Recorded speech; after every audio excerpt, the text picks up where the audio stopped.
Hello বন্ধুরা, আজকে আবার একটা রেসিপি নিয়ে চলে আসলাম তোমাদের সামনে। এঁচোড় চিংড়ি। তো এখানে আমি এঁচোড়গুলো কেটে সেদ্ধ করে রেখেছি।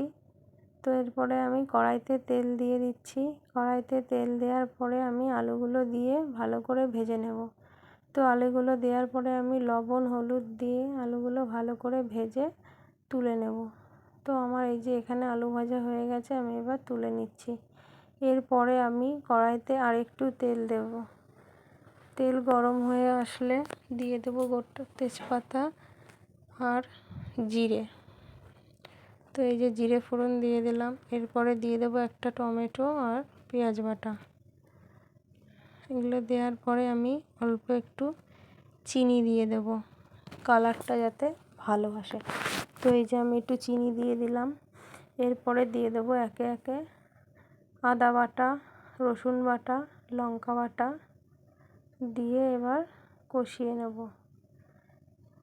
নিয়ে আমি এরপরে দিয়ে দিলাম চিংড়ি মাছগুলো। তো চিংড়ি মাছগুলো আমার দেওয়া হয়ে গেছে। দিয়ে এবার ভালো করে নেড়ে নিচ্ছি। নাড়া হয়ে এসছে। এরপরে হলুদ গুঁড়ো, লবণ দিয়ে ভালো করে মশলাটাকে কষিয়ে নেব। তো এই যে আমার এখানে মশলাটা প্রায় কষানো হয়ে এসছে।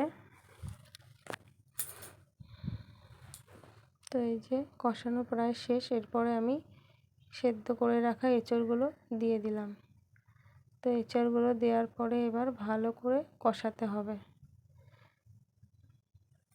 এবার আমি এঁচোড়গুলো ভালো করে কষিয়ে নেব। নাড়িয়ে নাড়িয়ে ভালো করে কষাবো। এঁচোড়টা যত ভালো কষানো হবে তত টেস্ট লাগবে। ওর জন্য আমি একটু সময় নিয়ে কষিয়ে নিয়েছি। এরপরে আমি দিয়ে দিলাম জল। তো এবার জল দিয়ে এবার ভালো করে আর একটু সেদ্ধ হতে দেবো। এঁচোড়টা যেহেতু সেদ্ধ করাই ছিল, বেশিক্ষণ লাগেনি, তো অল্প একটু জল দিয়ে এবার ঢেকে দিলাম। তো এই যে এঁচোড়টাও ফুটে এসছে। তো এই যে আমার এঁচোড় প্রায় হয়ে এসছে। বাড়িতে একবার অবশ্যই ট্রাই করে দেখবেন, অবশ্যই ভালো লাগবে। এঁচোড় চিংড়ি সবারই ভালো লাগে।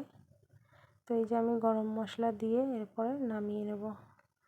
তো সবাই ভালো থাকবেন। রেসিপিটা ভালো লাগলে বাড়িতে একবার অবশ্যই ট্রাই করে দেখবেন। আমাদের কাছে ভালোই লেগেছে, আপনাদের কাছেও ভালো লাগবে। তো এখানে আমি বেশি ঝোল করিনি, একটু গা মাখা মাখা ঝোলই করেছি। তো আমি এই যে এঁচোড়টা নামিয়ে নেব। তো আমার রেসিপিটা এই যে কমপ্লিট। সবাই ভালো থাকবেন বন্ধুরা। বাড়িতে অবশ্যই একবার ট্রাই করে খেয়ে দেখবেন, অবশ্যই ভালো লাগবে। Tata, bye bye. সবাই ভালো থাকবে। নমস্কার বন্ধুরা।